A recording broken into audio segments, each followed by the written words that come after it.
my dear friends, welcome back again on the YouTube channel of Chaitanya Prajapati, featured by Natural Education and Natural Kids Zone. We are continuing on our topic arithmetic progression. तो let's start with a very easy question. हम arithmetic progression में बहुत कुछ जान चुके हैं, sequence क्या है, एपी क्या है, nth टर्म कैसे फाइंड करते हैं, उसका यूटिलाइजेशन भी हम बहुत कुछ कर चुके हैं और अब ऑलमोस्ट हम एंड पे है nth टर्म के. उसके बाद हम स्टार्ट करेंगे how to find the sum in AP. So let's start with very easy question. तो हमारा क्वेश्चन है if nth term of a progression is 4n minus 10, find first term, common difference, find 16th term. एकदम easy सवाल है. ये हमारा nth term है an, तो इसको हम डिनोट कर देते हैं an is equals to 4n minus 10. अब क्या बोला हमको, क्या फाइंड करना है यहाँ पे, फर्स्ट टर्म. तो फर्स्ट टर्म देखो n की वैल्यू, ये जो n है मैं आपको ऑलरेडी बता चुका हूं कि n की value always belongs to natural number. कहां बिलोंग करती है, नेचुरल नंबर. और नेचुरल नंबर कहां से स्टार्ट होते हैं, 1 से. ठीक है, तो n हमारा फर्स्ट टर्म क्या हो जाएगा, 1. मीन्स अगर मुझे फर्स्ट टर्म फाइंड करना है तो n को कितना रखना पड़ेगा, 1 रखना पड़ेगा. तो a1 4, ये n हो, इसको हम यहाँ पे सब्स्टिट्यूट कर देते हैं 1. a1 4 1 जा 4 माइनस 10, 10 में से 4 जाएगा 6 आने वाला है. विच इज बिगर टर्म है माय फ्रेंड्स, 10.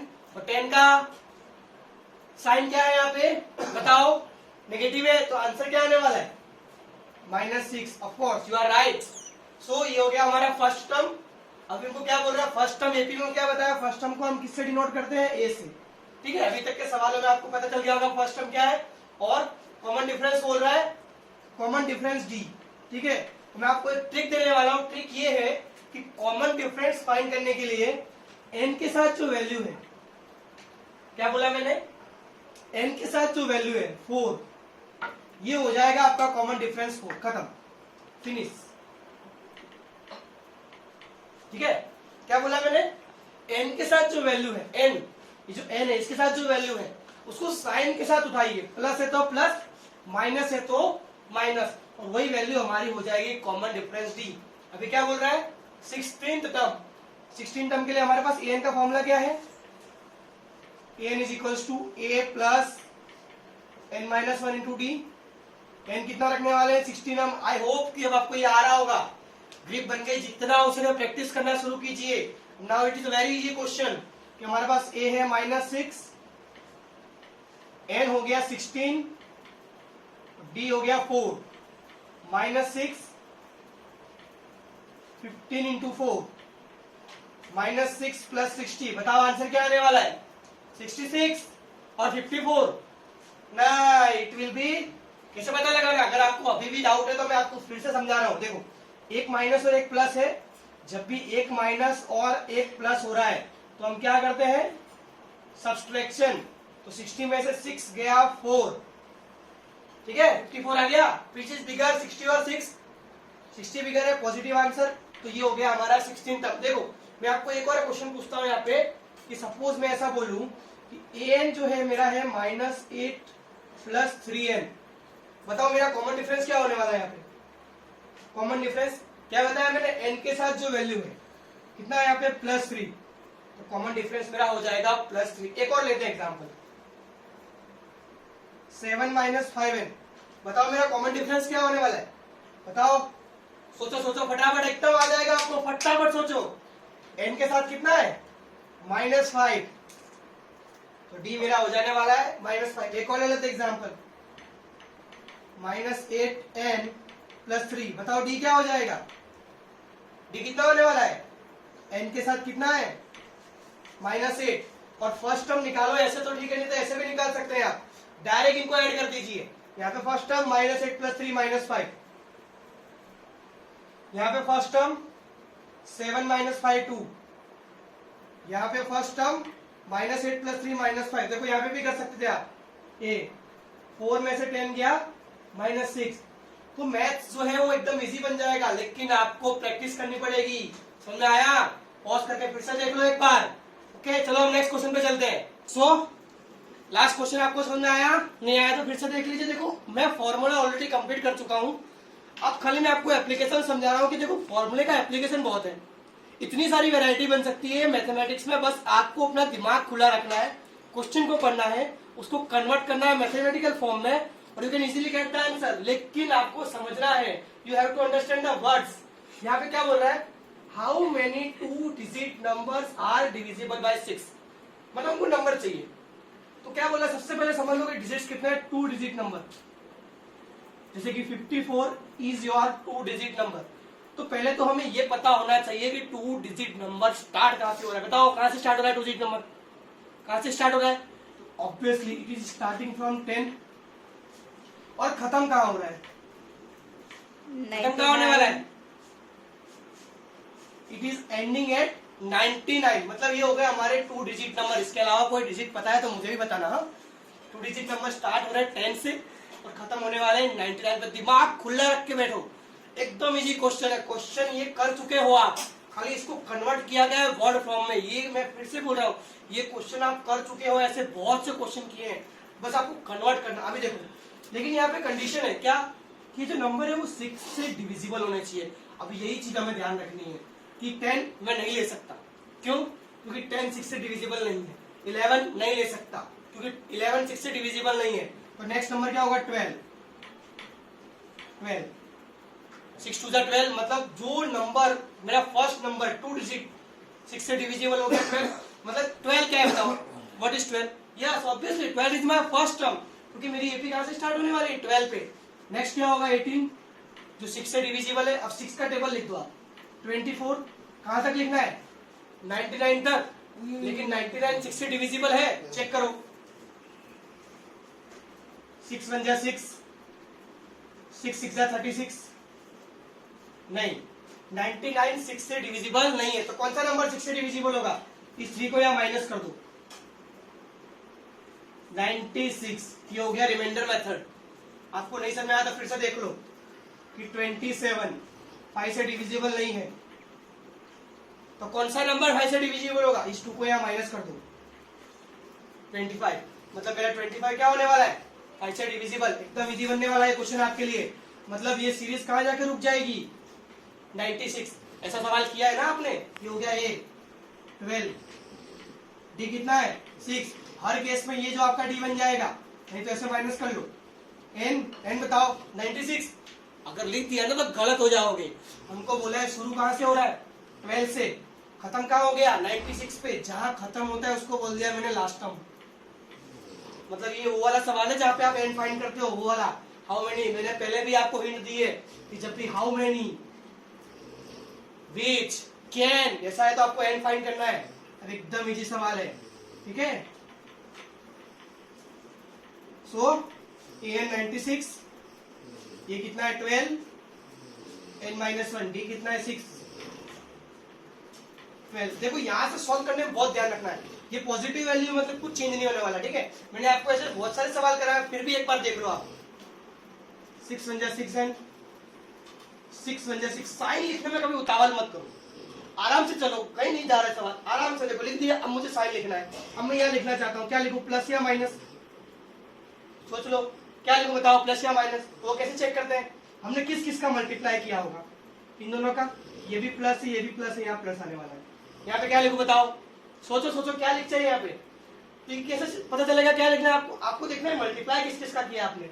6 और 1 का, ये प्लस है, ये माइनस है, ये माइनस। एकदम इजी बन के सवाल।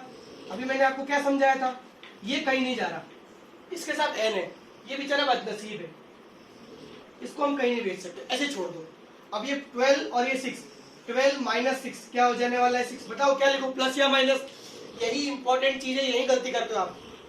प्लस और कैसे सोचते हैं, खाली सोचो कैसे, मेथड क्या है कि किस किस का एडिशन सब्ट्रैक्शन किया है हमने 12 और 6, उनमें से बिगर कौन है 12। 12 क्या है, पॉजिटिव, मतलब यहाँ प्लस आने वाला है। अभी क्या कर रहे हैं बताओ, हम इस 6 को यहाँ ले जाने वाले हैं। देखो सेम मेथड हर सवाल में फॉलो होना है, खाली आपको समझना है।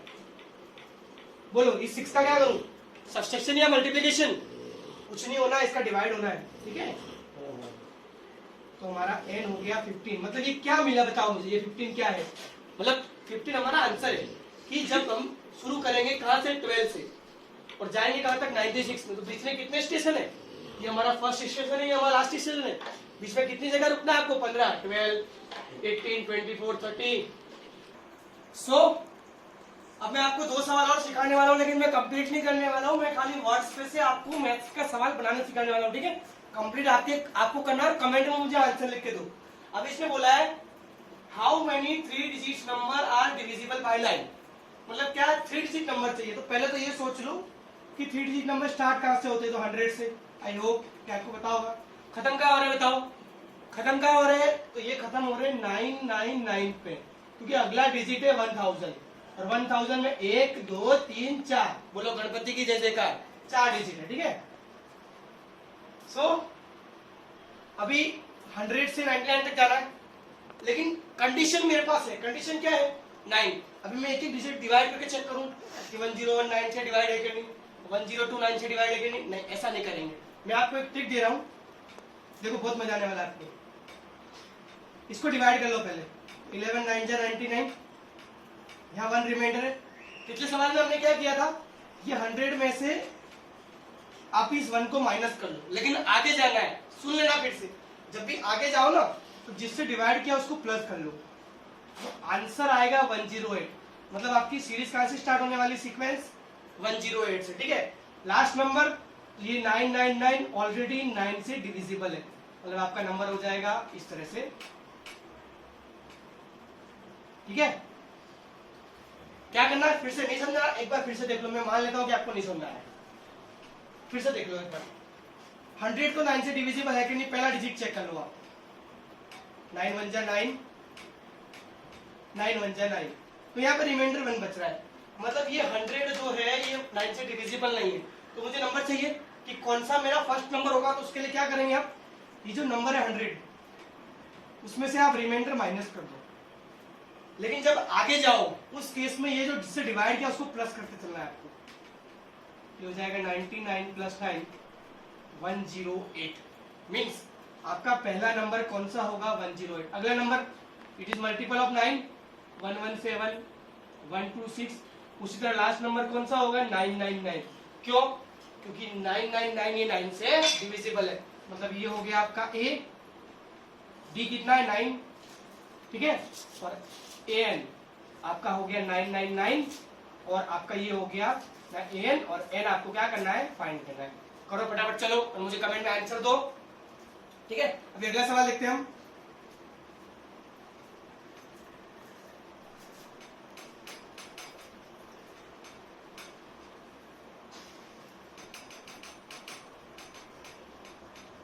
How many integers between 200 and 500 divisible by 8। अभी मुझे बताना है कि 200 से लेकर 500 तक, 200 से लेकर 500 तक कितने ऐसे नंबर हैं जो 8 से डिविजिबल है। तो पहले तो मैं पहला नंबर चेक करूंगा, क्या 200 मेरा 8 से डिविजिबल है? 8 2 जा 16, 8 5 जा 40। यस, मतलब स्टार्ट कहां से करना है? 200 तक। खत्म कहां करना है? 500 पे। तो चेक करो 500 8 से डिविजिबल है या नहीं? 8 6 जा 48, 8 2 जा 16, रिमाइंडर 4 आ रहा है। अभी मैंने क्या बताया आपको कि एक एक नंबर चेक नहीं करना है, जितना रिमाइंडर आ रहा है उतना माइनस कर दो, ठीक है? अभी इसमें 8 प्लस मत कर देना, हमको आगे नहीं जाना है, हम पीछे आ रहे हैं। रिवर्स आते टाइम खाली रिमाइंडर माइनस करो। सपोज मैं ऐसा बोलूं यहाँ पे नंबर होता 201, 201 कितना होता? 201। तो क्या करते हैं आप? देखते हैं हम। अगर इसी केस में नंबर होता 201, तो 201 को हम 8 से पहले डिवाइड करते हैं और रिमाइंडर आ गया मेरा 1। लेकिन नंबर कैसे फाइंड करते हैं? पहले मैं इस 201 में 1 माइनस करता और आगे जा रहा हूं, इसलिए जिससे डिवाइड करना है उसको प्लस करता हूं। तो मेरा आंसर आता है 208। मीन्स मेरा फर्स्ट नंबर कौन सा होता है? 208। तो इसी तरह क्या करना है आपको? अब यहाँ पे अगला नंबर क्या होगा? 20 के बाद 208 216, ठीक है? सो ए हो गया मेरा 200, डी कितना हो गया? 8 से डिविजिबल है, और ए एन मतलब लास्ट टर्म हो गया 496। अब आप यहाँ पे एन फाइंड कर लो, ठीक है? एकदम इजी सवाल है। फिर भी अगर आपको कोई डाउट है तो मुझे कमेंट में एनलिस्ट कर देना, मैं आपका डाउट सॉल्व कर दूंगा, ठीक है? इसको अच्छे से समझ लो कैसे फाइंड करना है, फर्स्ट टर्म लास्ट टर्म। अभी सवाल आपके लिए एकदम इजी है, मैं इसको डीप में नहीं जा रहा हूँ। जितना कंसेप्ट था इस सवाल के पीछे वो मैंने आपको एक्सप्लेन कर दिया कि कैसे कहाँ से नंबर स्टार्ट हो रहा है, कहाँ से नंबर खत्म हो रहा है, उनके बीच में गैप कितना होगा। जो इंपॉर्टेंट एस्पेक्ट था वो मैंने आपको समझा दिया है। अभी मैं आपको an का फॉर्मूला इसके पहले एक सवाल में बता चुका हूँ। अभी आप करके मुझे कमेंट में आंसर दो, ठीक है? फटाफट इसको समझ लो। चलो हम मूव करते हैं नेक्स्ट वैरायटी पे। Find th term. अगर इतना ही लिखा होता इतना ही पढ़ के सवाल खत्म मत कर देना, थोड़ा सा आगे पढ़ना। इसमें एक और चीज ऐड की गई है, फ्रॉम एंड, ठीक है? फाइंड एथ टर्म करके मत चले आना वरना गलत हो जाएगा। इसे चौकड़ी कैसे मारेगा, ऐसे मार देगा और वो मुझे पसंद नहीं आएगा, ठीक है? सो अभी इस सवाल में हम चलते हैं find th term from and.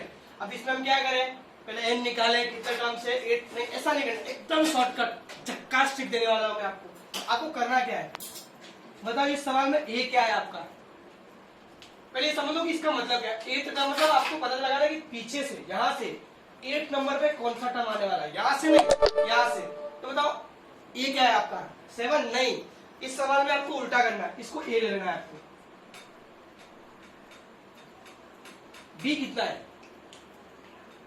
10 minus 7 3, यहाँ पे आपको ले लेना है -3, ठीक है? एन कितना है, कौन सा टर्म चाहिए हमको, 8। डायरेक्ट सॉल्यूशन इस सवाल का, अब फॉर्मूला अप्लाई करके डायरेक्ट सॉल्यूशन निकाल लेंगे, ठीक है? हम 8 184, एन की वैल्यू हो गई यहाँ पे 8, डी कितना है -3, 8 minus 1 7 into -3 184, 7 3 21 plus minus minus, तो हमारा आंसर हो गया 163। शॉर्टकट से करना क्या है फिर से समझ लो, थोड़ा स्पीड में हो गया हो तो एक बार फिर से समझ। आपको बोल रहा है कि आपको करना क्या है, find the th term from and. मतलब आपको पीछे से चलते, जैसे हम आगे से 8 पे चलते थे ना, वैसे हमको पीछे से चलना है कि 184 के पहले 176 होगा, ऐसे कौन सा टर्म होगा, ठीक है?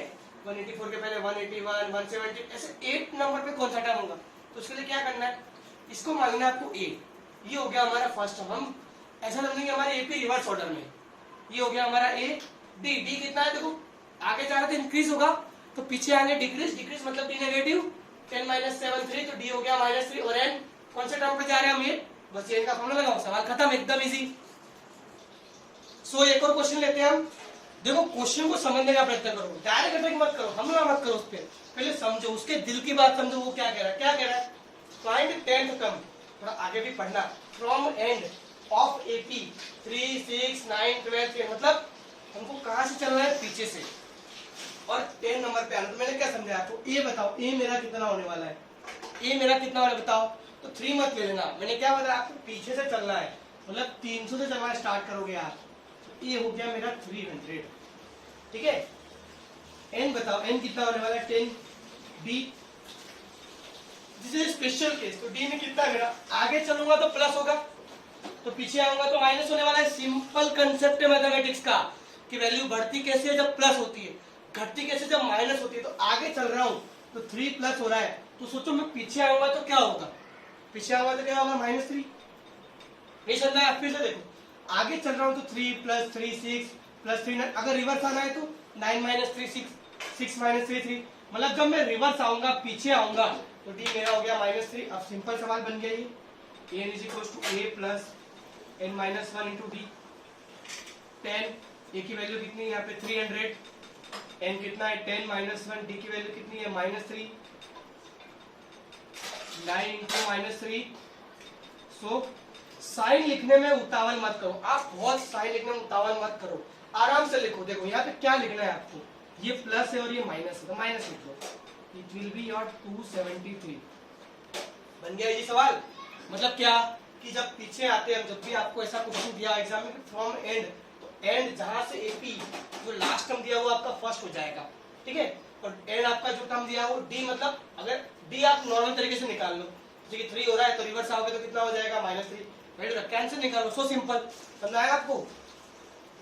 सो अब मैं आपको मैथ्स की उस दुनिया में जाने जहां पे वैरायटीज बढ़ने वाली है। सेम फॉर्मूला, सेम कंसेप्ट, लेकिन देखो एप्लीकेशन कितना है, हर बार बदल जाता है। आप एक फॉर्मूला पकड़ के चलो, कंसेप्ट पकड़ के चलो, कंसेप्ट आपको आना चाहिए, और कंसेप्ट आपको तभी आएगा जब आप प्रैक्टिस करोगे।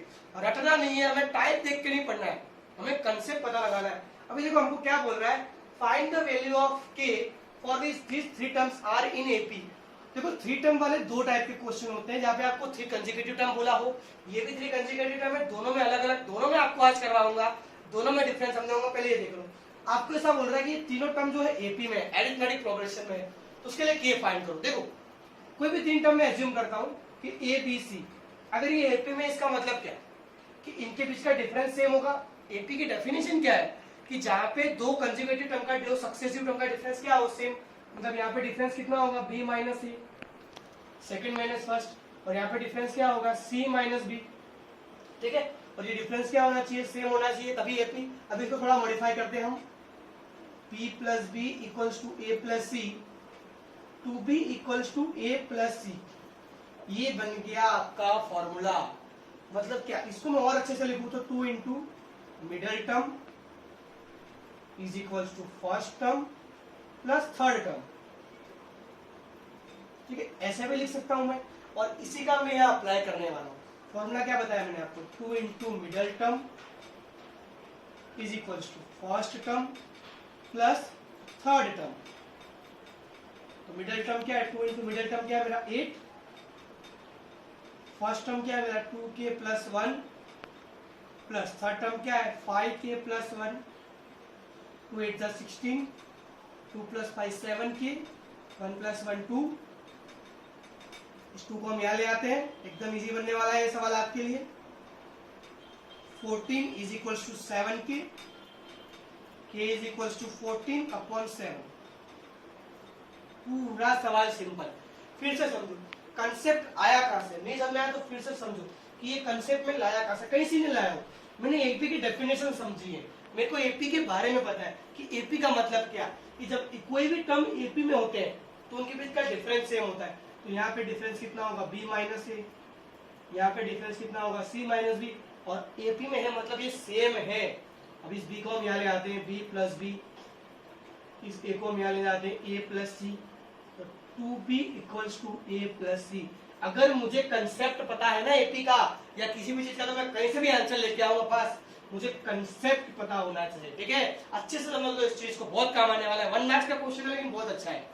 सो सेम कंसेप्ट पे हम एक और सवाल लेते हैं, ठीक है। आपको समझना है कि find the value of x for which in AP, ये जो 3 टर्म दिए गए हैं वो एपी में हो। तो मैंने आपको अभी एक फॉर्मूला समझाया कि 2 into middle term is equals to first term plus third term, इसका आप यूज करें, या फिर ऐसे भी लिख सकते हैं 2ab equals to A plus c, इसको a दे देते हैं, इसको b दे देते हैं, इसको c। समझ में आना चाहिए, मैं अपनी लैंग्वेज खुद डिफाइन करूंगा, समझ में मेरे लिए इजी होना चाहिए, मुझे समझ में आना चाहिए कि मैं कैसे फॉर्मूला समझना चाहता हूँ, कंसेप्ट कैसे समझना चाहता हूँ। अब मैं वैल्यू डालूंगा 2, b की वैल्यू है 5x प्लस 1, a की वैल्यू है 7x माइनस 5, c की वैल्यू है 4x प्लस 1। एकदम इजी बन गया। देखो ये जो वैल्यू है कहाँ से आई, ये मिडिल टर्म, ये कहाँ से आया, ये फर्स्ट टर्म, और ये कहाँ से आया, ये लास्ट टर्म, ठीक है। अब इसको आप इक्वेशन के रूप में सॉल्व कर लीजिए। 2 5 जा 10, 2 1 जा 2, 7 and 4 11, 9 minus 5 plus 4। I hope कि अब आपको ये चीजें समझ में आने लगी कैसे करते हैं। अब हम क्या करते हैं, इस 11 को यहाँ ट्रांसफॉर्म करते हैं, 4, इस 2 को हम यहाँ ट्रांसफर करते हैं, मिल जाएगा minus x is equal to 2। इसके लिए मेरी x की वैल्यू हो जाएगी -2। एकदम इजी, मेरा फॉर्मूला, मेरा कंसेप्ट मैं खुद डिफाइन करूंगा, मुझे समझ में आना चाहिए। डेफिनेशन पे से ही बनाया हुआ सवाल है, बुक्स में आपको हो सकता है कि डायरेक्ट फॉर्मूला दे, लेकिन फॉर्मूला कैसे आया वो मैंने आपको समझा दिया, ठीक है। तो आप अच्छे से प्रैक्टिस करो, एकदम इजी सवाल बनने वाला है ये। चलो, मैंने आपको बोला था कि कंसेक्यूटिव टर्म पे, 3 कंसेक्यूटिव टर्म पे 2 टाइप के सम बनते हैं। एक टाइप का सम तो 2b equals to a plus c वाला, और दूसरा ये है वही चीज। देखो बहुत सारे सवाल बनने वाले हैं, मैं आपको करना कैसे, sum of 3 consecutive term numbers which are in AP is 48 and product of first and third term is 252। Find AP. पिछले केस में हमको टर्म दिए रहते हैं, कौन से 3 टर्म है, इस केस में हमको दिए हुए नहीं है, तो पहले से टर्म चाहिए। जब भी 3 कंसेक्यूटिव, आपको ऐसा बोले 3 कंसेक्यूटिव, तो आपको उन टर्म को सपोज कर लेना है a minus D, a plus D. आपको बोले 5 कंसेक्यूटिव, तो आपको ले लेना है a minus 2d, a minus D, a A plus D A plus 2a, और अगर आपको बोलता है 4 कंसेक्यूटिव टर्म्स, तो आपको लेना है a minus 3d, a minus D, a plus D and a plus 3d। ये आप हमेशा याद रखिए, ठीक है। तो इससे आपका सवाल बहुत इजी बनने वाला है और जल्दी खत्म होने वाला है। वैसे 3 कंसेक्यूटिव आप कुछ भी ले सकते हैं, a ले लो, a प्लस डी। मैंने क्या बताया, आगे जा रहे हो तो d प्लस करना है, अगर यहीं पीछे आ रहे हो तो d माइनस करते चलो, ठीक है। लेकिन इनसे लेने से होगा क्या, होगा आपको उसका फायदा बताने वाला, बहुत शॉर्ट में बताने वाला है। हम सपोज कर लेते हैं ये मेरे 3 टर्म्स है, सपोज 3 कंसेक्यूटिव टर्म्स आर, ये मैंने सपोज कर लिया कि मेरे जो 3 कंसेक्यूटिव टर्म्स में है a minus D, A plus D. अभी क्या बोल रहा है कि ये जो 3 नंबर्स है, ध्यान से समझो, सवाल को समझो, ये जो 3 नंबर्स है इनका सम, ये जो तीनों नंबर है, जो तीनों नंबर लिया उनका सम कैसे करते हैं हम, इनके बीच प्लस लगा दो। इन तीनों का टोटल कितना है, 48। अब यहां से देखो d आपका कैंसिल आउट हो जाएगा, a प्लस a कितना हो जाएगा 3a is equal to 48, a हो जाने वाला है मेरा 16। गॉट इट और नॉट, एकदम इजी बन गया। अगर यहां से चलते आप तो वो आपके लिए बहुत मुश्किल और लेंथी भी होने वाला, आपने शॉर्टकट बच गए। अभी क्या बोल रहा है, प्रोडक्ट का मतलब होता है मल्टीप्लीकेशन, मतलब मुझे किसी चीज का मल्टीप्लीकेशन करना, ये फिक्स है। देखो लगा दिया मैंने मल्टीप्लीकेशन, किसका कर रहा हूं बाद में सोचेंगे। मुझे मल्टीप्लीकेशन करना है, किसका करना है, first and third term. First कौन सा, a माइनस डी, थर्ड कौन सा, a प्लस डी। इन दोनों का मुझे मल्टीप्लाई करना है और जब मैं करता हूं तो मुझे आंसर मिलने वाला है 252, ठीक है। ये होगी बात मेरी आंसर की। अभी देखो ये फॉर्मूला ही है, a minus D, a plus D, it is और a square minus D square. अभी यहां से आपके पास a की वैल्यू है 16, इस d स्क्वायर को वहां ट्रांसफर कर दीजिए, 252 यहाँ ले आइए, तो ये आपका बनने वाला है 256 माइनस 252 इज इक्वल टू 4।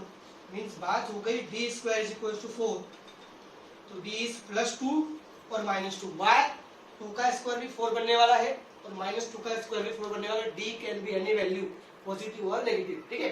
अभी आपको पूछा है एपी, तो मैंने आपको ऑलरेडी बहुत कुछ सिखा दिया है कि फर्स्ट टर्म क्या है। अगर मैं 2 लेके चलता हूँ तो आगे चल रहा हूँ तो 18 प्लस करते चलूंगा 20, अगर मैं माइनस 2 लेके चलूँ तो पीछे आ रहा हूँ 14 12। क्लियर और नॉट, समझ आ रही बात आपको, एकदम इजी चल रहा है सवाल। तो ऐसे ही आपको सवाल करने चला और बोला हो कि वो 3 टर्म बताओ, तो यहाँ पे आप डी की वैल्यू रख के आराम से वो तीनों टर्म भी बता सकते हो। ये होगी बात एपी की और ये होगी बात उन 3 टर्म्स की जो आपके पास है, ठीक है।